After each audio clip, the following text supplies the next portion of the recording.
In your discussion and talking about why you filed this bill and what has happened in the long term, I'm wondering why our general fund revenues have increased significantly in the last several years.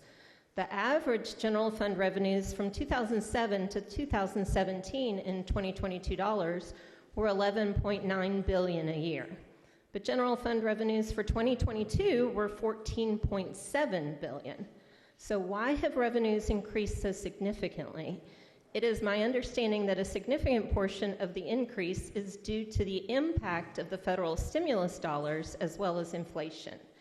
How much of the increase in our general fund can be explained by the $45 billion in federal pandemic aid that came down to Kentucky? Gentleman from LaRue. Mr. Speaker, I will touch on it a little bit, but I will also refer to the A&R chair, the gentleman from Todd, because he might want to follow up because we have several topics here. I will just point everybody's focus that on page 3 of the bill, D2 is already happening, and it went into effect 4 days ago.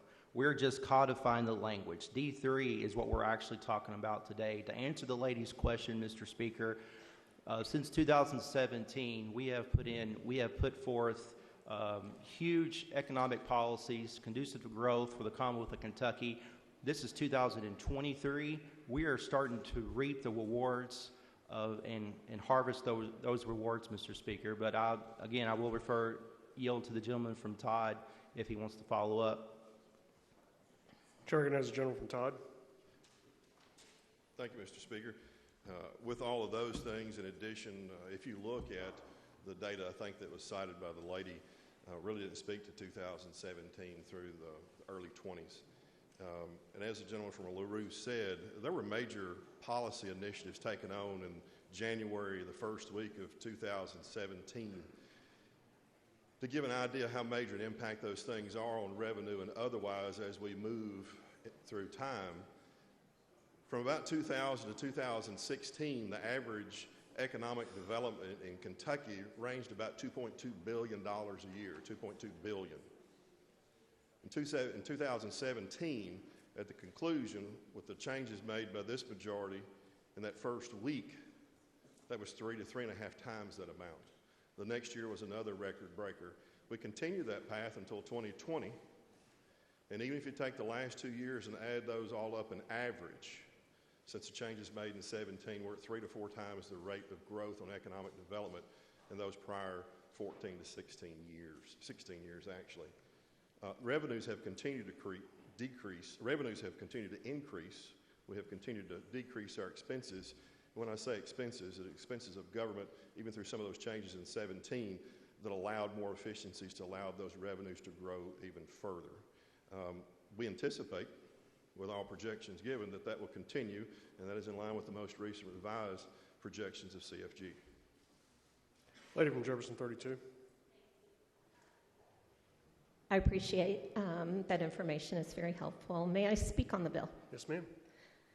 So this morning, the sponsor stated in committee that the income tax cuts specifically, and then also on the floor today, specifically in the case of recession he was discussing, would put more money in family pockets so families can save and spend down their debt.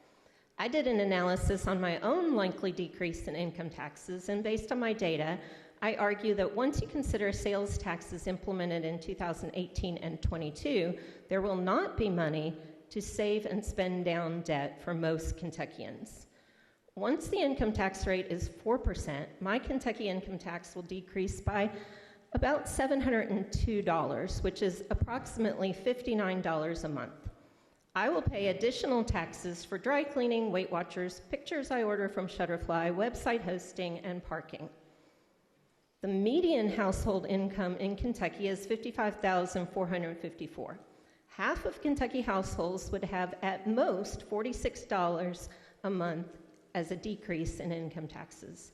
The households which are struggling the most will pay more net taxes due to the increases in sales tax, as a decrease in income taxes will not affect them. The only households that will be saving due to this revenue reduction are the wealthiest households in Kentucky. Thank you.